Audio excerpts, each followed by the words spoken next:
일곱 개의 인을 떼는 것과 마찬가지로 일곱 번의 나팔을 부는 이 계시에서도 일곱 번째 나팔을 불기 전에 여섯 번째와 일곱 번째 사이에 잠깐 이렇게 삽입되는 그런 내용이 있습니다.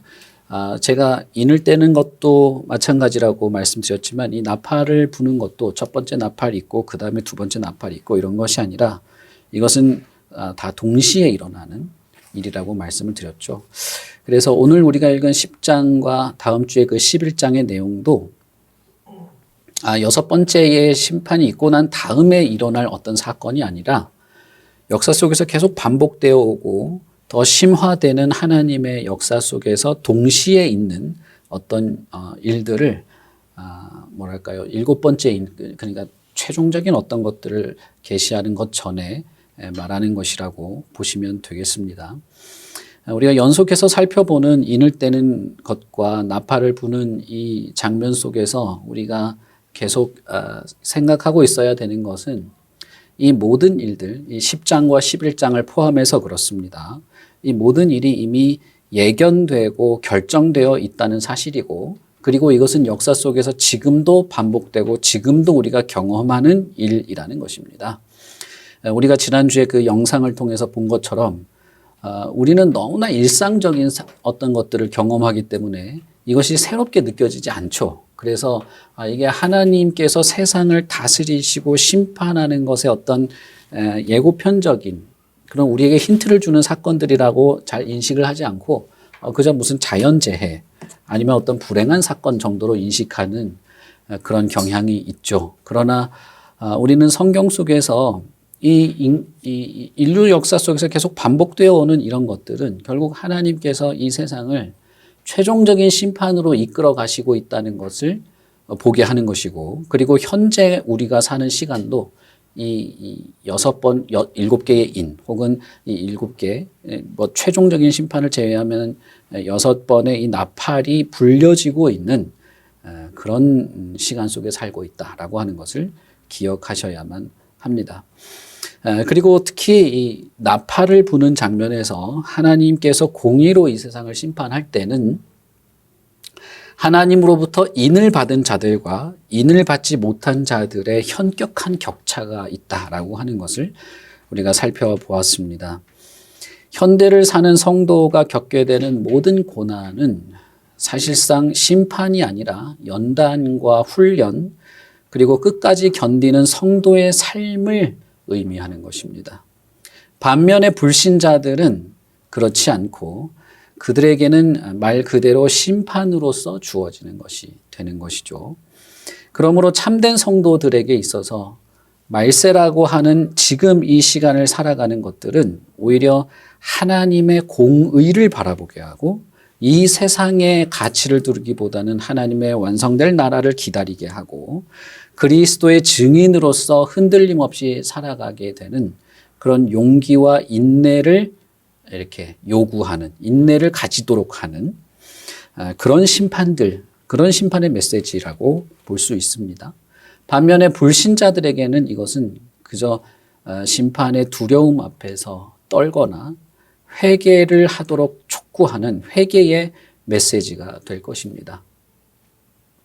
여러분들 그런 경험을 가지신 적 있는지 모르시겠지만 저는 교회에서 가끔씩이지만 분명히 몇몇 분들을 만나게 될 때가 있습니다. 전혀 복음에 대해서 들은 바도 없고 기본적인 상식은 있을지 모르지만 누구에게 권유받은 적도 없지만 자신의 삶에서 어떤 특별한 계기가 되는 사건을 겪거나 어떤 현실에 대한 통찰력에서 하나님을 찾고자 하는 사람들이 정말 신기하게도 있습니다. 교회에서 보면 제가 전도사 사역이 끝나고 강도사를 처음 했을 때가 저기 홍제동 홍은동이었었는데 그때도 그런 분이 있었어요. 정말 그 나이가 중년의 남성분이었는데 교회에 오신 거예요. 교회 오셔가지고 뭐 등록을 했으니까 전도사님, 우리 여자 전도사님이랑 같이 신방을 갔을 거 아닙니까? 신방을 가가지고 이제 예배를 드리고 말씀을 이렇게 드리는데 우시는 거예요. 남성분이. 우시면서 하는 말이, 그래서 저는 어떻게 이렇게 교회를 나올 결심을 하셨냐. 근데 그게 참 단순한 겁니다. 어머니께서 며칠 전에 돌아가신 거죠. 그래서 어머니가 돌아가시고 나서 자신의 인생에 이렇게 살아서는 안 된다는 생각을 했다는 거예요. 이건 아니다라는 생각을 하게 됐고, 그래서 어머니의 죽음을 며칠 동안 곰곰이 생각하다가 내가 교회에 나가야 되겠다 생각했다는 겁니다. 이것은 분명히 하나님께서 이 세상에 주시는 어떤 재난과 고통 혹은 고난, 심판이라는 말로 우리가 다 포함시켜서 설명한다면 이것은 분명 하나님의 심판 앞에 두려움과 회개를 촉구하는 메시지도 있는 것이죠. 그러나 우리가 살펴본 것처럼 이러한 계시에도 불구하고 아직 최종 심판은 임하지 않았지만 이 심판이 지금 계속되고 있는데, 심판에도 불구하고 불신자들의 대부분은 자신들의 아집을 꺾지 않을 것입니다. 오히려 교회를, 성도들을 핍박하거나 죄와 우상숭배로 이끌어가는, 우상숭배로 물들게 하려는 것들이 더 강해질 것이에요. 왜냐하면 하나님을 배척하는 사람들은 스스로가 악을 우상숭배, 악을 섬기는 자들, 사단의 하수인으로서 전락했기 때문인 것입니다. 우상숭배라는 것이 단순히 무슨 다른 종교 이런 것이 아닙니다. 세상의 논리와 가치관에 젖어 있는 것들은 다 우상숭배라고 할 수 있죠. 이 세상의 가치와 논리, 그들의 어떤 가치관을 따르는 것은 결국 그것으로 인해서 더욱 곤고하고 핍절하게 될 것입니다.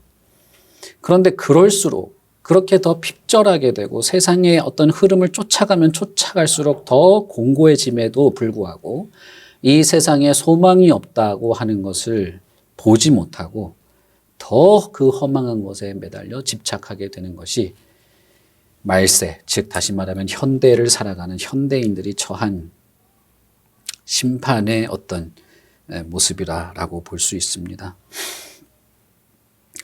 우리가 6번째 나팔까지 이렇게 이런 내용을 살펴보았죠. 그런데 요한계시록 10장과 11장에서 이러한 하나님의 연속된 심판, 이 세상을 지금 이끌어 가시는 하나님의 역사 속에서 그러면 하나님의 교회 혹은 하나님의 성도가 참된 믿음을 가지고 살아가는 자들에게는 어떤 태도 혹은 어떤 사명이 있는가 하는 것입니다. 단순히 견뎌내라, 이겨내라 라는 것들을 상당히 수동적으로 받아들일 가능성이 있어요. 그냥 뭐랄까요, 쉽게 말하면 그냥 찌그러져 있는 것이죠. 그러나 그것이 아닙니다. 그리스도께서 7교회에게 편지를 쓰면서 입에서 검과 같은, 날이 선 검과 같은 말씀을 하시면서 돌을 주고 자신의 이름을 주고 인을 주고 흰 두루마리를 주실 때에 그것은 그저 수동적으로 견디기만 잘 견뎌봐라 라는 뜻이 아니었죠. 10장과 11장에서 요한에게 전해지는 이 중간에 다시 전해지는 이 계시도 그런 것입니다. 교회는 극심한 유혹과 공격을 받게 될 것입니다. 성도의 삶에서 우상 숭배에 대한 유혹은 끊임없이 찾아오게 될 것입니다. 이 우상 숭배의 유혹은 정말 강력한데 교회에서 이렇게 연수가 오래되고 이렇게 통뼈가 된 분들도 똑같습니다. 겉으로 드러나게 무슨 물질욕에 빠지거나 다른 종교에 빠지거나 무슨 점집에 찾아가거나 이런 것은 하지 않을지 몰라도 자기 자신이 우상 숭배가 되는 숭배의 대상이 되는 경우도 저는 흔하게 보았고, 자신의 지나간 기독교의 연수, 자신이 지금까지 해왔던 것들이 그렇게 대단해서 남들을 판단하는 잣대가 되는 것도 저는 흔하게 봤고, 때로는 가끔씩 열심히 특출나신 분들은 자신의 열심을 숭배하는 경우도 저는 자주 봅니다. 교회는 특별히 여러분, 이런 죄와 우상숭배의 유혹이 강력하다는 것을 아셔야 됩니다. 그렇기에 이 교회는 특히 이 심판의 시기를, 말세의 시기를 살아가는 교회 성도는 이런 죄와 우상 숭배의 유혹을 분별할 수 있는 영적인 깨어있는 눈, 지혜와 지식이 반드시 필요하고, 우리가 복음서에서 살펴본 것처럼 신랑이 오기 전에 지금 우리는 준비를 해야 하는 것이죠. 그리고 저와 여러분들에게, 그리고 교회에게 맡겨주신 사명이 있고, 그 사명을 잘 감당하도록 하는 하나님의 분명한 메시지가 있는 것입니다. 그런 면에서 여러분, 우리가 이제 내용을 조금 살펴보겠습니다만은, 그런 면에서 여러분, 우리가 심판을 이야기하지만 지금은 세계가 심판 과정 속에 있고 교회는 그 심판 과정 속에서 연단받고 있다는 이야기를 하지만, 연단의 기회도 지금인 것이고, 사명을 잘 감당할 수 있는, 사명에 충실하고 그리스도의 증인으로서의 사명을 감당하고 하나님으로부터 인정받을 수 있는 기회도 지금인 것이죠. 얼마 전에 우리가 참 안타깝게 전쟁이 일어나긴 했습니다만, 여러분 잘 들으세요. 이거 좀 맥락을 따라서 잘 들으셔야지 그냥 모르겠어요. 뭘 하면 앞뒤 맥락을 다 잘라버리고 어떻게 그런 말을 할 수 있냐 이러면서 이렇게 항의를 하시는 분들이 있는데, 여러분 잘 들으십시오. 제가 전쟁이 잘 일어났다는 얘기가 아니고, 전쟁은 참 불행한 것인데 전쟁의 시기가 있어야 군인들은 자신의 훈련의 성과를 낼 수 있는 것이죠. 적절한지 모르겠지만 전쟁이 없을 때 저가 이제 민방위도 끝난 지가 진짜 10년 넘었네, 20년 넘었나. 벌써 민방위도 끝났네요. 전쟁의 때를 대비하는 것이죠. 그리고 전쟁이 일어나면 진가를 발휘할 수 있는 것이겠죠.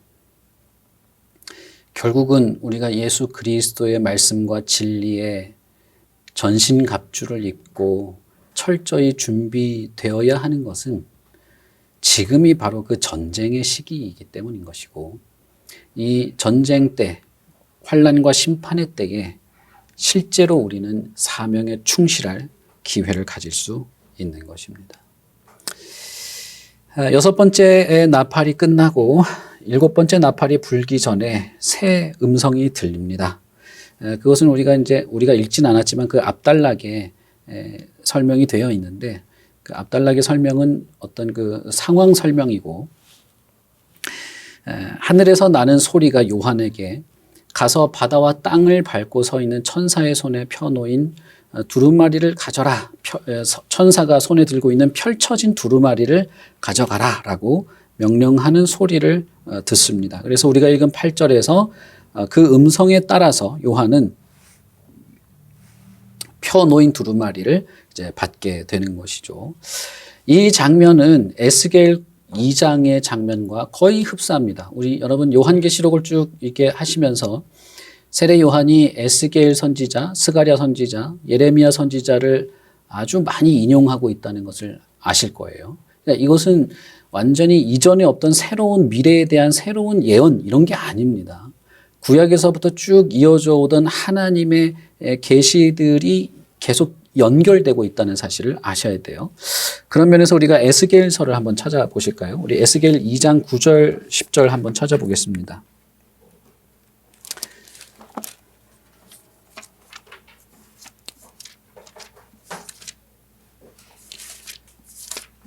에스겔 2장 9절부터 10절.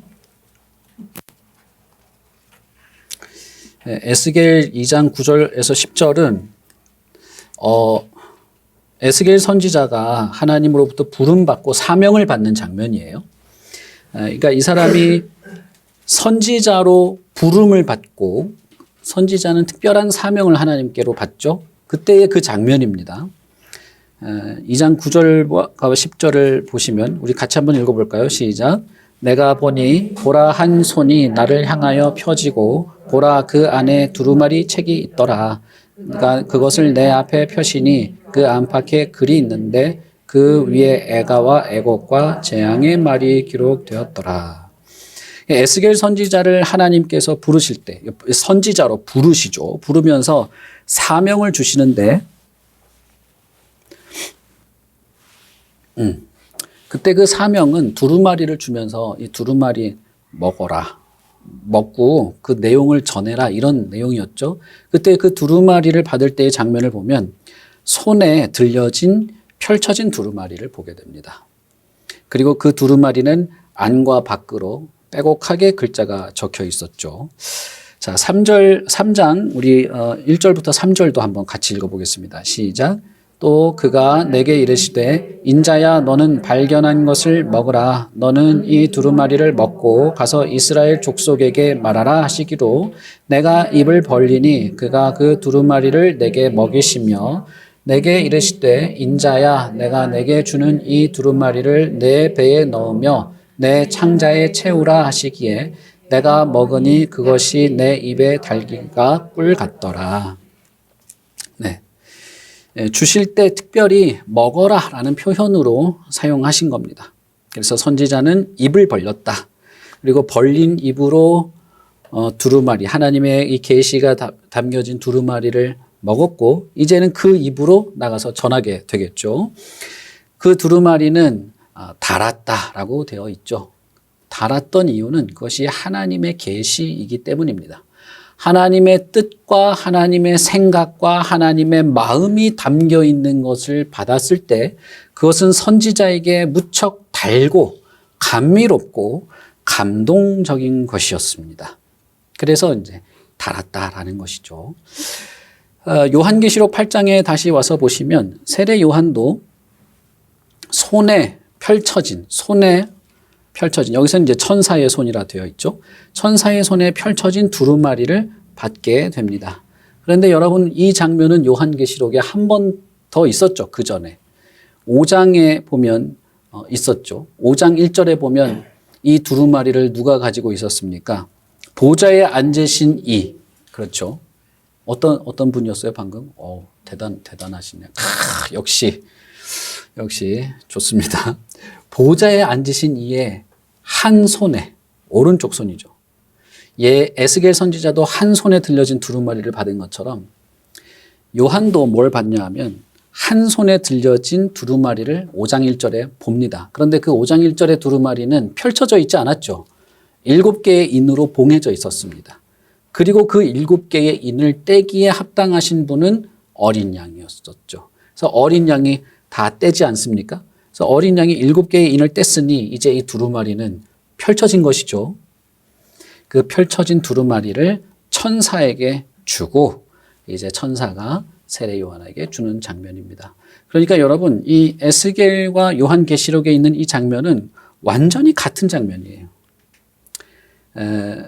받은 선지자만 다른 거죠. 자, 그러면 여러분 여기서 우리가 세례 요한에 대해서 세례 요한, 제가 지금 계속 세례 요한이라 했나요? 와, 큰일 났네. 이거 어떻게 수정하지? 사도 요한. 큰일 났네. 이거, 사도 요한이죠. 사도 요한은 어떤 사람으로 지금 등장하고 있는 겁니까? 10장에서. 사도 요한은 선지자로 지금 부름받고 있는 것이죠. 선지자로 부름받는데 어떤 선지자입니까? 두루마리를 받고 두루마리를 먹고 입으로 먹고 이젠 그 입으로 두루마리의 내용을 전달할 선지자로 부름을 받고 있다는 사실입니다. 이 장면이 지금 에스겔 선지자와 교차되어서 설명되고 있고 에스겔 선지자를 부를 때 예레미야 선지자도 동일하게 부릅니다. 에스겔 선지자를 부를 때와 마찬가지 모습으로 등장했다는 것은 이것이 지금 구약, 수천 년 전의 구약에서부터 말세 예수께서 승천하시고 부활하고 승천하신 이후에 이르기까지 하나님의 변함없는 계획과 변함없는 사명과 변함없는 역사라는 사실입니다. 그러니까 이것은 어느 날 미래에 있을 어떤 사건이 갑자기 퍽 하고 생긴 것이 아니라 계속해서 이어져 오고 있는 심판과 계시 속에서 이어진 내용이라는 것이에요. 이것처럼 사도 요한이 두루마리를 받는 것은 상징적으로 그가 선지자로 부름받은 것을 말해줍니다. 그리고 책을 받았을 뿐 아니라 먹게 되죠. 천사가 이것을 먹어버려라 라고 했고, 이것을 먹는다는 것은 그가 하나님으로부터 부름받은 선지자요, 그가 이제 받아먹은 그 입으로 전해야 되는 사명을 받은 것임을 알게 되는 것입니다. 우리가 에스겔 3장을 읽은 것처럼 선지자는 그 하나님의 마음과 생각, 계시가 담긴 두루마리를 먹었을 때에 그것은 달았습니다. 요한도 그것은 단 것이었죠. 요한에게 두루마리를 주는 천사는 갖다 먹어버려라. 내 배에는 쓰겠지만 내 입에는 꿀같이 달 것이다 라고 말하죠. 그러니 여러분, 에스겔 선지자가 받아 먹은 두루마리나 지금 사도 요한이 받아 먹는 두루마리나 다를 바가 없다는 것입니다. 그때나 지금이나 동일하게 계시가 제시되고 있고, 하나님의 말씀은 동일하게 전달되고 있고, 그 하나님의 말씀을 선지자를 통해서 전달될 때 들을 수 있는, 들을 귀 있는 자들은 듣고 하나님께로 마음을 옮기는 한편, 그러나 그렇지 않은 자들은 끝까지 완고했다는 것이에요. 출애굽기의 어떤 내용을 인용해서 쓴 것이나 에스겔 선지자의 내용을 인용해서 쓴 것이나 결국 그 의미는 이것입니다. 에스겔 선지자의 입에서는 달기가 꿀 같은 것이었지만, 그러나 그것은 에스겔 선지자를 아주 괴롭게 하는 것이었습니다. 왜냐하면 단 그 말씀을 전달했을 때, 에스겔 선지자에겐 그것은 단 것이어서 전달했을 때 이스라엘 백성들은 그것을 싫어했기 때문이죠. 미워했습니다. 그래서 그것은 선지자에게 아주 쓰디쓴 경험을 하게 했습니다. 생명을 주시는 하나님의 말씀이 어떤 이에게는 달고 어떤 이에게는 쓰게 되었죠. 예수 그리스도께서 뭐라고 말씀하십니까? 바울 사도가 이렇게 말하죠. 그리스도의 이 복음은 어떤 이에게는 향기가 되겠지만 어떤 이에게는 죽음이 생각나게 하는 냄새가 될 것이다 라고 말한 것과 같은 것입니다. 선지자는 즐거워하고 단 것으로 전달할지 몰라도 백성들이 거역하는 반응, 그리고 그것을 대항하고 대적하고 오히려 선지자를 핍박하는 반응을 보게 되었을 때 그것은 결국에는 하나님의 심판이 얼마나 정당한 것인가를 보여지게 합니다. 에스겔 선지자에게 하나님은 추가적으로 말씀을 합니다. 에스겔 9장에 보시면 이 비참한 심판, 그리고 이스라엘의 악행을 보면서 탄식하는 자들에게는 이마에 표를 새겨주어라. 탄식하며 애곡하는 자들에게는 이마에 표를 그려라. 그리고 그 나머지는 다 죽어야 된다. 다만 표 있는 자는 가까이 하지 말아라 라고 말합니다. 결국은 이것은 심판의 메시지가 되는 것이고 요한계시록의 나팔의 심판의 내용과 같은 것입니다. 하나님의 말씀을 들으나 반응하지 않거나 거역하지 않는 자들은 결국은 영적 죽음과 영원한 죽음에 빠질 것을 미리 경고를 받습니다. 그럼에도 불구하고 하나님은 그것을 받지 않는 자들이 있을 거라는 것도 같이 말씀하시죠. 예수님께서 제자들에게 여러 고을로 나가며 복음을 전하라고 할 때 돈도 가지지 말고 전대도 가지지 말고 보따리로 가지지 말고 나가라 라고 하면서 귀신을 내쫓고 하나님 나라를 전하고 하는 말씀을 하지만, 그러나 동시에 뭐라고 말합니까? 사람들이 너를 이렇게 오물처럼 쓰레기처럼 내다 버릴 것처럼 취급할 것이고 심지어는 죽음에도 내어다 줄 것이고 그렇게 할 거다. 주님도 제자들에게 그렇게 말씀하시죠. 하나님 나라를 전하지만 듣지 않는 자들이 있다는 것을 분명히 말씀하십니다. 이것은 에스겔 선지자가 받아먹은 두루마리가 안팎에, 안면과 겉면에 빼곡하게 애가와 애곡과 재앙의 말이 기록되어 있다는 묘사로서 분명히 알 수 있습니다. 에스겔 선지자뿐 아니라 예레미야 선지자도 동일한 일들이 있었는데 우리 여러분 예레미야서도 한번 찾아보시죠. 예레미야 15장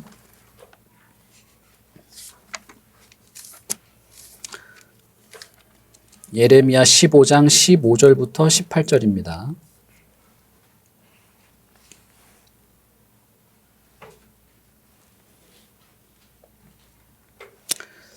15절, 16절부터 보겠습니다. 16절부터 18절 우리 같이 읽어보겠습니다.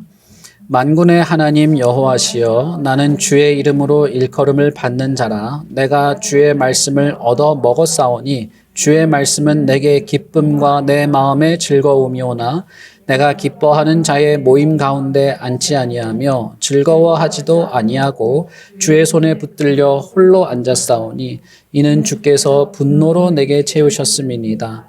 나의 고통이 계속하며 상처가 중하여 낫지 아니함은 어찌 됨이니이까? 주께서는 내게 대하여 물이 말라서 속이는 시내 같으시리이까? 내용이 사실 많긴 합니다만 여기서 우리가 찾아볼 수 있는 내용은 이 선지자가 받아먹은 말씀은 즐거움과 기쁜 것이었다는 거예요.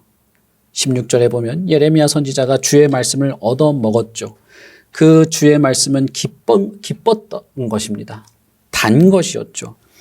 그러나 18절에 보시면 예레미야 선지자는 계속하여 고통과 상처가 낫지 않고 있다고 말합니다. 이것은 예레미야 선지자나 에스겔 선지자가 동일한 사명과 동일한 형편 속에 있었다는 것을 말해주죠. 예레미야 선지자도 말씀을 먹었지만 그러나 그에게는 쓴 것이 되었습니다. 왜냐하면 백성들이 주의 말씀을 거부했기 때문입니다.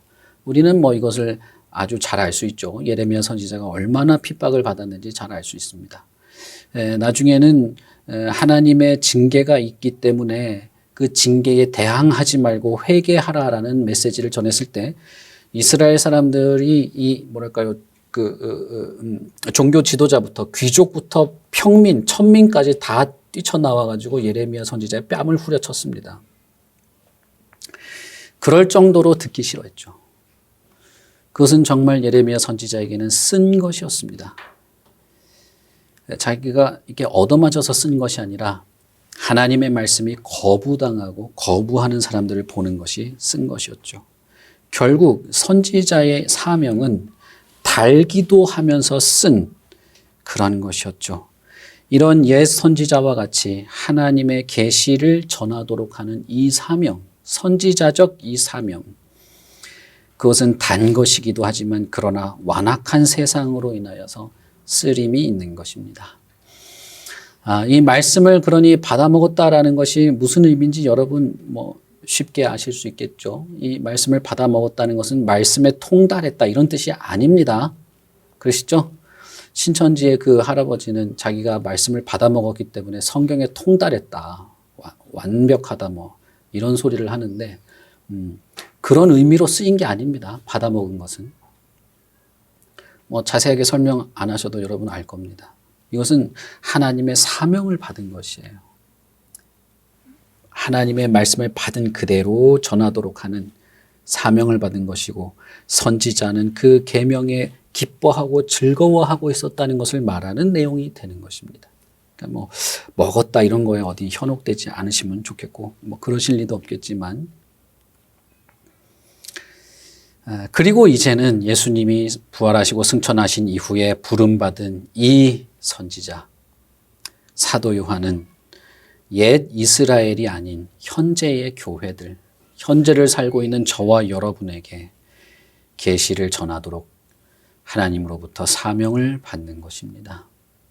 그리고 사도 요한은 교회뿐 아니라 하나님을 거부하는 사람들, 하나님을 알지 못하는 사람들에 대해서도 이 계시를 전하고 경고하는 것이죠.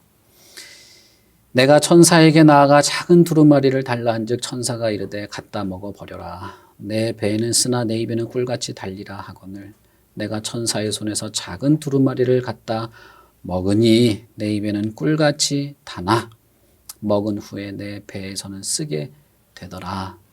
결국 이 사명이 동일한 역사를 반복하고 있다는 것이죠. 그런 면에서 11절에서 다시라는 말은 이 여러 선지자들과 역사 속에서 이어져 왔던 선지자 그리고 사도 요한이 동일한 사명을 그래도 감당해야 됨을 말하고 있는 것입니다. 이 일이 왜 사도 요한에게 또 다시 시작되었을까? 그것은 이 두루마리를 먹고 전하는 일, 안팎에 빼곡하게 적힌 사도 요한이 받은 두루마리도 안팎에 빼곡하게 적힌 것입니다. 5장에 보시면 빼곡하게 적혀 있는 걸 알 수 있죠. 이것을 전하는 일이 멈추어서는 안 된다는 겁니다. 하나님의 계명, 계시, 하나님의 뜻과 가르침들은 세상을 향해서, 교회를 향해서 끊임없이 선포되어야 한다는 것입니다. 예수님께서 회개하라 하나님의 나라가 가까이 왔다라고 할 때 이미 예수님과 함께 하나님의 나라는 이 세상에 왔습니다. 언제일지 모르지만 곧 오는데 그때에 들어가자는 말이 아니에요. 예수님께서 오시면서 이미 이 세상에 하나님의 나라가 왔고 그리스도의 말씀과 가르침과 진리를 듣고 이제 그 나라로 들어가라라고 말하는 것이죠. 예수님께서 오시기 전에는 올 테니 들어가자라는 의미로 해석될지 몰라도 예수님께서 오신 이후에는 이미 이제는 이 세상에 하나님의 나라가 온 것입니다. 그리고 그 나라에 들어가라라고 하는 것이죠. 그러니 여러분 지금의 복음을 전하는 지금 사도 요한과 같이 두루마리를 받고 전하는 것은 이것은 종말적인 것입니다. 더 이상의 다른 기회가 없고 이제 이것이 마지막 기회인 거예요. 여러분, 저와 여러분이 예수 그리스도를 알고 믿고 하나님 나라를 누리고 경험하고 완성될 하나님 나라를 소망하며 살아갈 기회는 더 이상은 없습니다. 지금이 마지막 기회인 거예요. 이제는 심판만이 남아 있습니다. 인이 떼어졌고 나팔도 불러졌죠. 그리고 7째 나팔이 불러지기 전에 선지자를 불러서 전해라 라고 말하고 있는 것입니다. 마지막 시기입니다. 저와 여러분이 복음을 전하고 진리를 살피며 계시를 살펴볼 시기도 언제겠습니까? 지금 이 시간이 우리에게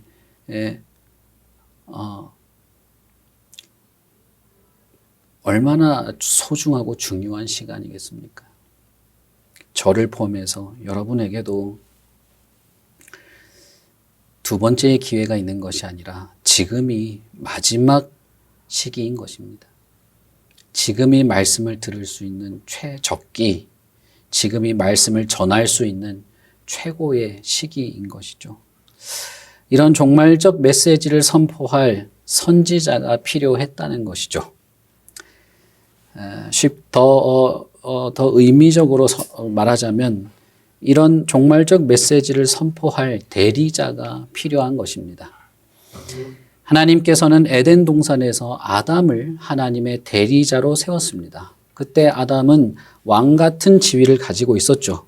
그래서 온 세계를 통치할 권한을 가지고 있었습니다. 그리고 실제로 그럴 능력을 가지고 있었고 하나님의 뜻을 선포하고 할 대리적 왕적 선지자였다고 할 수 있겠죠. 그리고 노아도 마찬가지입니다. 노아도 대리적인 선포할 사람이었고 아브라함도 마찬가지였고 여러 선지자들도 마찬가지였고 예수님의 제자들 또한 마찬가지였습니다. 하나님께서 이스라엘 백성들을 애굽에서 불러내실 때 너희들은 왕 같은 제사장 나라가 될 것이라고 할 때에도 이스라엘은 하나님의 대리자로서 그 왕적 지위를 가지게 되는 것입니다. 그들은 가나안에서 독특한 하나의 나라를 만들었고 주변의 모든 나라들은 그 이스라엘이라고 하는 희한한 조직체, 희한한 나라를 보고 하나님을 발견하게 되는 그런 역할이었던 것이죠. 이런 역할과 기능을 이제는 요한이 받은 것이고 그리고 이 부르심은 11장 우리가 살펴보지 않았습니다만 다음 주에 11장을 살펴볼 텐데 11장에서는 이 사명 두루마리를 받아 먹고 교회와 세상을 향해서 쓰지만 달지만 쓴 이 사명을 감당할 이 대리자는 교회로 이어지게 됩니다. 11절을 보시면 천사는 이렇게 말합니다. 11절은 우리 한글 성경에 번역이 되어 있지 않지만 헬라어 원문에는 그래서라는 말이 앞에 있습니다. 그래서 그가 내게 말하기를 내가 많은 백성과 나라와 방언과 임금에게 다시 예언하여야 하리라 라고 말하죠. 그래서라는 말은 달지만 쓴 것이다. 그래서라는 것입니다. 이 쓴 것 그리고 단 것을 다 전해야 하기 때문에 이것이 있으니 다시 전해야 된다. 달고 쓴 말씀이기 때문에 이것을 포기해서는 안 된다. 경건한 자든 경건하지 않은 자든 이 두루마리에 달지만 쓴 경고를 전해야만 한다는 것입니다. 다시라는 말은 에스겔이나 예레미야를 생각나게 하죠. 이것이 반복되지만 그래도 해야 된다는 것입니다. 그리고 우리가 11장에서 살펴보겠지만 이것이 교회의 사명이기도 합니다. 이것이 저와 여러분의 사명이기도 한 것입니다. 계속해서 이 사명은 멈추어서는 안 된다는 거예요. 이 사명, 하나님의 말씀과 하나님의 뜻과 하나님의 생각과 하나님의 의도와 하나님의 요청과 요구, 회개하라는 하나님의 요구, 심판을 두려워하며 겸손하게 인내하며 주님의 증인으로 살라고 하는 이 요구, 천국이 가까이 왔으니 이제 그 천국을 침노하듯이 들어가라고 하는 이 요구, 예수 그리스도가 살아계심을 믿고 그의 백성으로 그의 제자로 신실하게 흔들림 없이 죄와 싸우며 분투하라는 이 요구, 이것이 멈추어서는 안 된다는 것입니다. 이것은 끊임없이 전해야 하고 배격을 받던 공격을 받던 어떻게 되던 쓰던 하여야 한다는 것입니다. 천사는 이것을 했으면 좋겠다라든지 해보면 어떻겠냐라든지 라고 말하지 않습니다. 이것은 하여야 하는 것입니다. 하나님의 말씀과 계시는 전하여야 하고 계속되어야 하고 그리고 여러분 겸손하게 들어야 됩니다. 겸손하게 듣고 지켜야 합니다. 요한계시록 1장에 사도 요한이 요한계시록을 쓰면서 서문에 뭐라고 썼습니까? 이 예언의 말씀을 듣고 지켜라 라고 했죠. 이것을 해야 하는 것입니다. 우리는 전함과 동시에 들어야 하고 전함과 동시에 지켜야 하는 것이죠. 이 계시록의 이 선지자, 새롭게 또 부름을 받은 선지자, 이것을 우리가 이제는 감당해야 될 겁니다. 그것이 교회의 사명이고 저와 여러분의 사명이고 말세를 살아가는 현실의 심판의 과정에 환난과 극심한 공격과 죄의 유혹과 우상 숭배의 압력 앞에서 그저 견디는 것 정도만이 아닌 분명히 저와 여러분에게 주신 교회에게 주신 하나님의 사명이 있음을 알고 강하고 담대하게 왕 같은 제사장으로서 말씀을 달게 받고 그 말씀을 전하는 그것이 저와 여러분에게 주어진 사명인 것입니다. 여러분은 어떻습니까? 이것이 미래에 언젠가 있어야 될 일이 아니라 지금 신랑이 오기 전에 지금 우리가 해야 될 일이에요. 요한계시록의 이 이야기는 미래의 뭐를 말하는 게 아니라 동시에 심판과 함께 동시에 있는 것을 말해요. 여러분, 하나님께서 저와 여러분을 부르시는 것을 믿으십니까? 저와 여러분을 하나님께서 하나님의 선지자로 계명을 달게 받고 쓰지만 전할 자로 하나님의 교회로 부르시는 것을 아십니까? 여러분, 교회가 서비스를 제공하는 곳이라고 생각하시면 안 돼요. 물론 그럴 때도 있겠죠. 그러나 교회는 여러분 취미생활 반 이런 거 열어서 취미생활 하고 그게 급한 게가 아닙니다. 그게 급한 것이 아니라 심지어 그런 일이 있다 할지라도 저와 여러분은 하나님께서 분명히 우리를 이 심판이 연속되는 세상 속에서 우리를 부르셨다는 사실을 아셔야 돼요. 하나님의 교회를 부르십니다. 하나님의 성도와 백성들을 부르십니다. 그리고 앞뒤로 빽빽히 쓰여진 이 계시를 들어라, 듣고 지켜라, 먹어라, 전해라. 이것은 반드시 계속되어야 한다라고 말하는 거예요. 여러분, 제가 서론 처음 시작할 때 말씀드린 것처럼 어디 쭈그러져서 잘 견디자라는 말만 하는 것이 아닙니다. 우리는 하나님의 교회고 왕 같은 제사장이고 하나님의 대리자이고 그리스도의 제자이고 이제는 인이 다 떨어져서 펼쳐진 천세와 만대로부터 감추어졌으나 이제는 감추어진 것이 없는 확연히 펼쳐진 복음의 비밀을 아는 자들입니다. 그러니 여러분, 여러분의 신분을 과소평가하지 마십시오. 거듭난 생명을 과소평가하지 마시고 주님을 바라보십시오. 태양같이 흰 분이 폭포수와 같은 음성으로 좌우의 날선 검으로 각 교회와 우리 각자의 심령에 말씀하시는 것을 잘 들으십시오. 이 음성에 끝까지 반응하지 않거나 무시하거나 세상의 찰나적인 삶에 마음이 빼앗겨서 되면 될 때라는 식으로 살아가는 것들, 그것은 결국 여러분 예수님께서 이미 그런 자들이 있다고 말씀하셨는데 그런 자들에게 심판이 있다는 사실을 분명히 아시고 간곡히 성경의 말씀을 가지고 말씀드리는데 예수 그리스도 앞에 엎드리시고 참된 믿음으로 새로운 영으로 살아가시기를 바랍니다. 우리 같이 기도하겠습니다.